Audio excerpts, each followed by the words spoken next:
Hey, good evening, friends. It's Kelly Shushock here. Just wanted to say I'm so glad you decided to join us again this evening as we walk through the last week of Jesus' life together, the week we call Holy Week.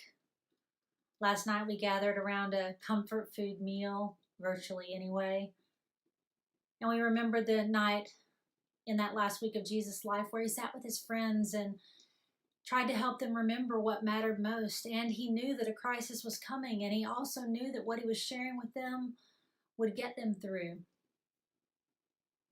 What he shared with them is what he shares with us. It's also what will get us through. And so tonight we keep walking on the evening they call Good Friday, though there was nothing about it that was good. It's the night where Jesus is killed and where together in remembrance we try to bear that isolating pain together. To remember it, to reflect on the extent that love would need to go in order to do something like that for us. You see, the point is that Easter is about all of the chapters. It's about the life and teaching that Jesus lived. It's about the kind of relationships that he built with his friends and with everyone who would listen and see. And it's about him showing us where he places his love always, which is in us, even to the point of his own death. So tonight we'll try to remember that together through a service that's called Tenebrae. Tenebrae is a word that means darkness. The Tenebrae service is actually based on a 12th century late night or early morning service, and it's an extended meditation on what is often referred to as the Passion of the Christ, read usually in a Tenebrae service from the Gospel of John. Well, the most significant feature about this service is that there's a gradual extinguishing of lights or candles until at last there's only one large white candle signifying Christ that's left. And finally, in the truth that this chapter tells, that light also is extinguished. Well, tonight after the final reading, you'll hear a song. And it's meant to offer you a time of reflection on all that this meant and all that it means. After you hear that song, there will be a loud noise. And that noise signals the sealing, the shutting tight of Christ's tomb. It's important that we stop here in the Easter story so that we can know what it felt like and what it often feels like before Easter comes, signifying solidarity in all the places of life. After you've heard the scriptures, seen the candles, listened to the final song, and heard the clanging noise, whenever you're ready, please just go ahead and exit the live stream in the silence that a night like this requires. Hear now and experience the Passion of the Christ, friends. After he said these things, Jesus went out with his disciples and crossed over to the other side of the Kidron Valley. He and his disciples entered a garden there. Judas, his betrayer, also knew the place because Jesus often gathered there with his disciples. Judas brought a company of soldiers and some guards from the chief priests and Pharisees. They came there carrying lanterns, torches, and weapons. Jesus knew everything that was to happen to him, so he went out and asked, "Who are you looking for?" They answered, "Jesus the Nazarene." He said to them, "I am." Judas, his betrayer, was standing with them. When he said, "I am," they shrank back and fell to the ground. He asked them again, "Who are you looking for?" They said, "Jesus the Nazarene." Jesus answered, "I told you, I am." "If you were looking for me, then let these people go." This was so that the word he had spoken might be fulfilled. "I didn't lose any of those whom you gave me." Then Simon Peter, who had a sword, drew it and struck the high priest's servant, cutting off his right ear. The servant's name was Malchus.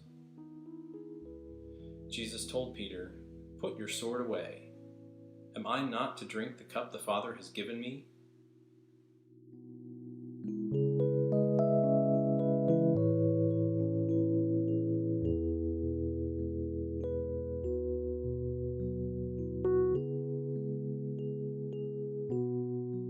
Then the company of soldiers, the commander, and the guards from the Jewish leaders took Jesus into custody. They bound him and led him first to Annas. He was the father-in-law of Caiaphas, the high priest of the year. Caiaphas was the one who had advised the Jewish leaders that it was better for one person to die for the people.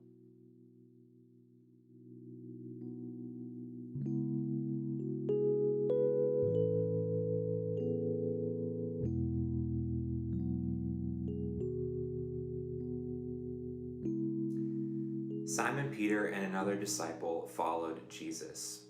Because this other disciple was known to the high priest, he went with Jesus into the high priest's courtyard. However, Peter stood outside near the gate. Then the other disciple, the one known to the high priest, came out and spoke to the woman stationed at the gate, and she brought Peter in. The servant woman stationed at the gate asked Peter, "Aren't you one of this man's disciples?" "I'm not," he replied. The servants and the guards had made a fire because it was cold. They were standing around it, warming themselves. Peter joined them there, standing by the fire and warming himself.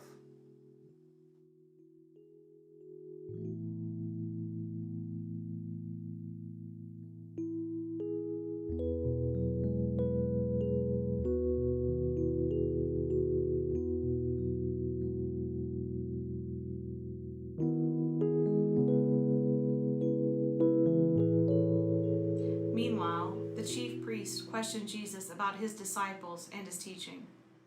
Jesus answered, "I've spoken openly to the world. I've always taught in synagogues and in the temple, where all the Jews gather. I've said nothing in private. Why ask me? Ask those who heard what I told them. They know what I said." After Jesus spoke, one of the guards standing there slapped Jesus in the face. "Is this how you would answer the high priest?" he asked. Jesus replied, "If I speak wrongly, testify about what was wrong. But if I speak correctly, why do you strike me?" Then Annas sent him bound to Caiaphas, the high priest.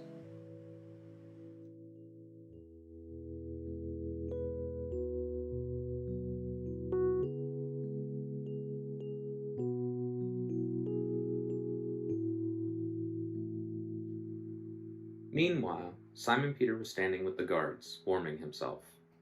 They asked, "Aren't you one of his disciples?" Peter denied it, saying, "I'm not." A servant of the high priest, a relative of the one whose ear Peter had cut off, said to him, "Didn't I see you in the garden with him?" Peter denied it again, and immediately a rooster crowed.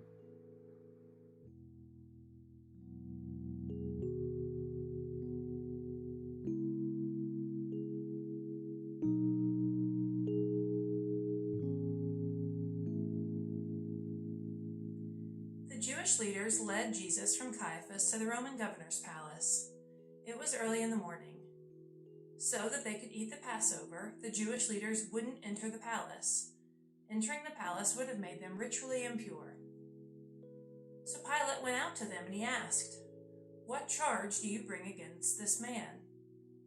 They answered, "If he had done nothing wrong, we wouldn't have handed him over to you." Pilate responded, "Take him yourselves and judge him according to your law." The Jewish leaders replied, "The law doesn't allow us to kill anyone."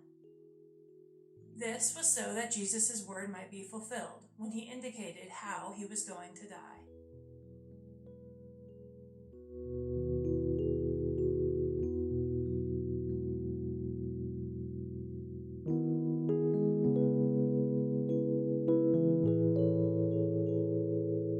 Pilate went back into the palace. He summoned Jesus and asked, "Are you the king of the Jews?" Jesus answered, "Do you say this on your own, or have others spoken to you about me?" Pilate responded, "I'm not a Jew, am I? Your nation and its chief priests handed you over to me. What have you done?" Jesus replied, "My kingdom doesn't originate from this world. If it did, my guards would fight so that I wouldn't have been arrested by the Jewish leaders. My kingdom isn't from here." "So you are a king," Pilate said. Jesus answered, "You say that I am a king. I was born and came into the world for this reason, to testify to the truth. Whoever accepts the truth listens to my voice." "What is truth?" Pilate asked.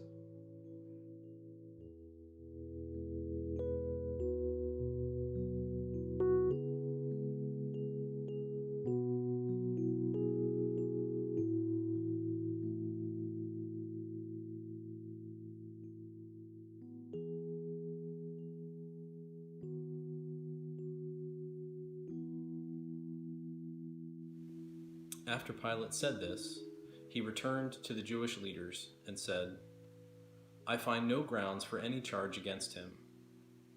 You have a custom that I release one prisoner for you at Passover. Do you want me to release to you the King of the Jews?" They shouted, "Not this man. Give us Barabbas."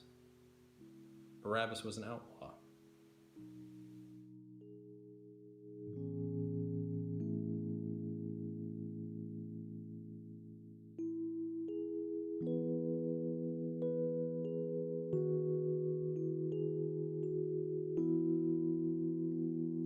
Then Pilate had Jesus taken and whipped.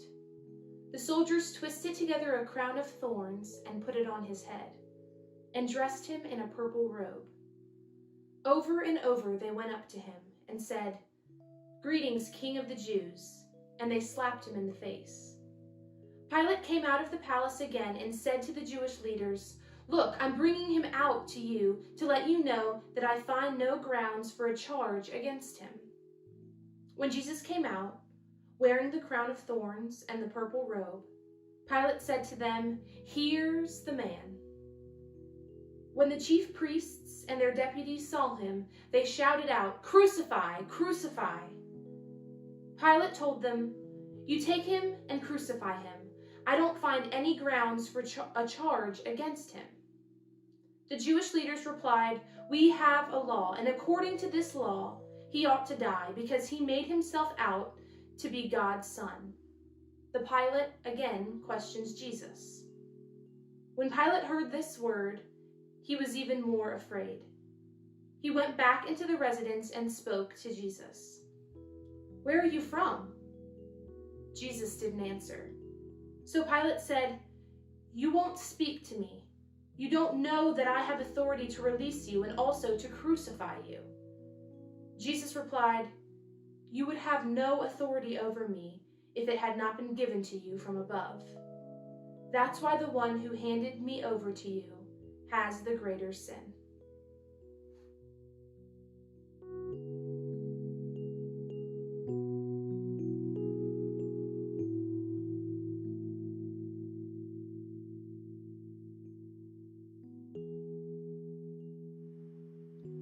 The soldiers took Jesus prisoner. Carrying his cross by himself, he went out to a place called Skull Place, in Aramaic, Golgotha. That's where they crucified him and two others with him, one on each side, and Jesus in the middle. Pilate had a public notice written and posted on the cross. It read, "Jesus the Nazarene, the King of the Jews." Many of the Jews read this sign, for the place where Jesus was crucified was near the city, and it was written in Aramaic, Latin, and Greek. Therefore, the Jewish chief priests complained to Pilate, "Don't write, the King of the Jews, but this man said, 'I am King of the Jews.'" Pilate answered, "What I've written, I've written."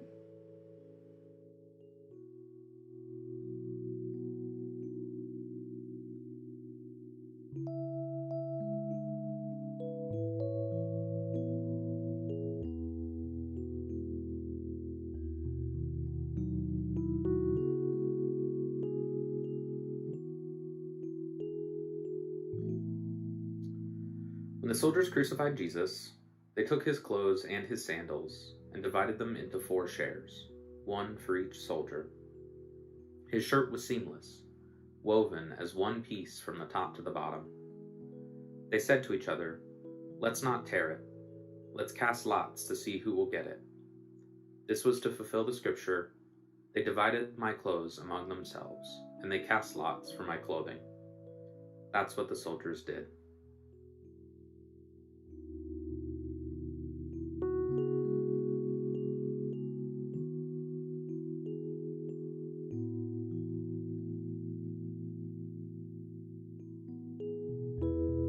Jesus' mother and his mother's sister, Mary, the wife of Clopas, and Mary Magdalene stood near the cross. When Jesus saw his mother and the disciple whom he loved standing nearby, he said to his mother, "Woman, here is your son." Then he said to the disciple, "Here is your mother." And from that time on, this disciple took her into his home.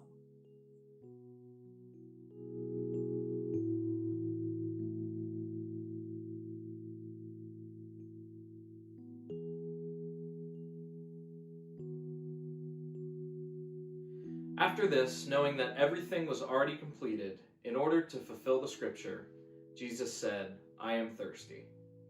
A jar full of sour wine was nearby, so the soldiers soaked a sponge in it, placed it on a hyssop branch, and held it up to his lips. When he had received the sour wine, Jesus said, "It is completed." Bowing his head, he gave up his life.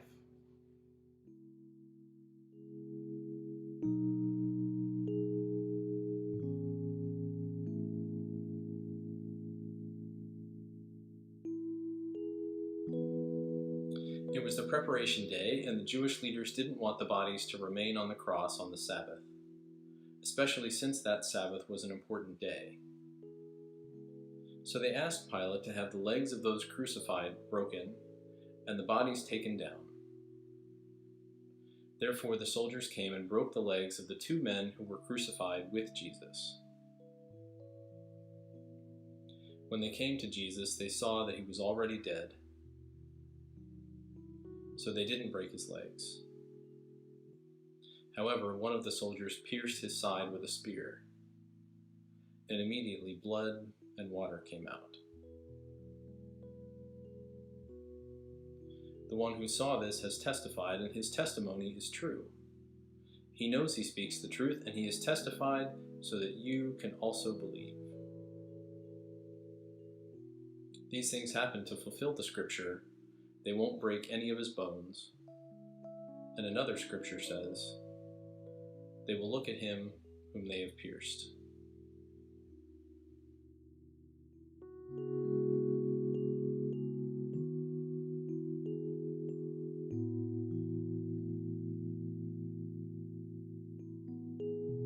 After this, Joseph of Arimathea asked Pilate if he could take away the body of Jesus.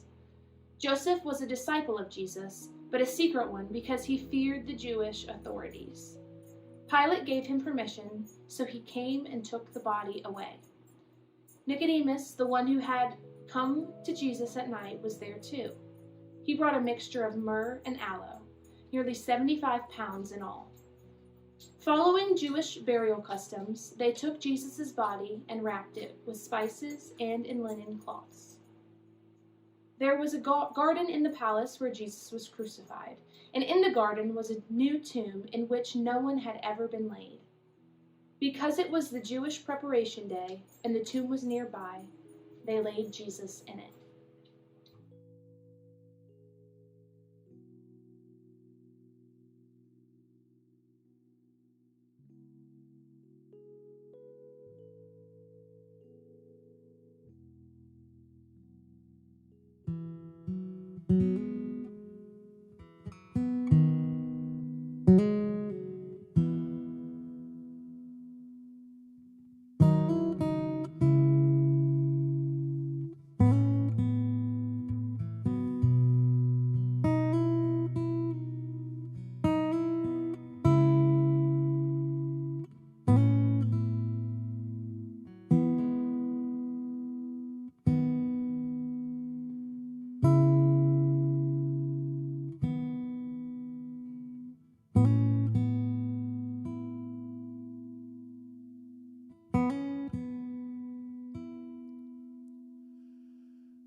my Lord?